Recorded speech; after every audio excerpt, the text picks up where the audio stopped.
Well, with me here are David Howarth, who is, of course, the Liberal Democrat MP for Cambridge, and Stuart Jackson, who is the Conservative MP for Peterborough. David, starting with you, do you think this is a road that more and more people are going to take, going abroad for their dental treatment?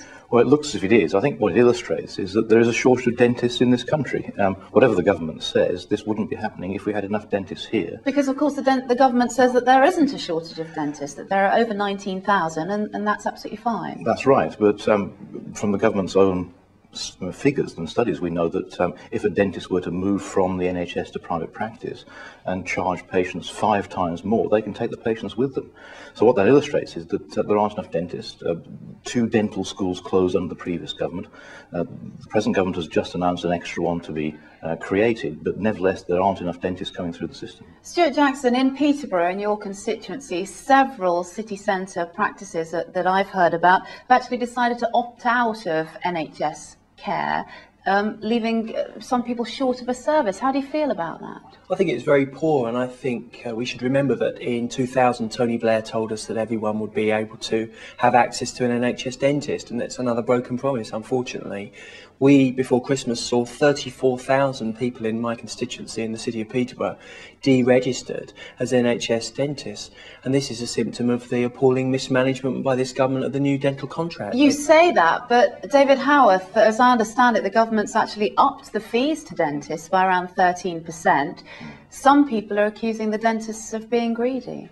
Well, the problem is that if you simply increase the amount of money going in, but don't increase the number of suppliers of the service, then all you get is higher prices, and that's exactly what we're facing. That's why it does come back to this long-term issue of supply.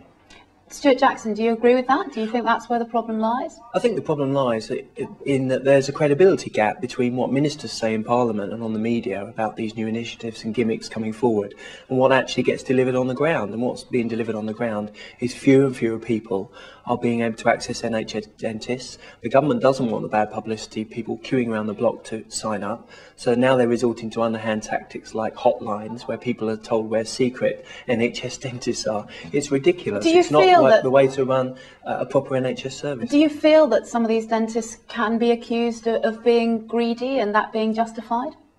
No, I think that's too easy to fall back on. I think it is about mismanagement.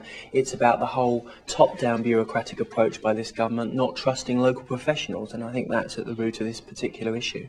We mentioned the survey work that we've done in the local region, and as far as we are aware, as things stand at the minute, it looks as though it could be 1 in 17 dentists leaving the NHS, but we've heard on the grapevine and in the national press over the weekend, it could be as many as 1 in 5. Do you feel that the situation could deteriorate? It's looking very bad. The new contract, which has to be signed up by Tuesday for people to get paid when it comes in April, is so complicated and so difficult for people to understand and so lacking in piloting before it comes in that I think there's going to be a serious problem by the time we get to the summer, and there'll be very many fewer dentists in the system. What about the amount that people will actually have to pay, very briefly, Stuart? About £40 for a filling. That's still quite a lot for many people to find, isn't it? It is, and recent reports show across the whole of the NHS inequalities have risen and are the worst for 150 years, some academics say, and this is only going to make matters worse. And again, it's broken faith with the promises Labour made when they got into office. There, we'll leave it, but we'll come back to you on another subject later. Thanks very much.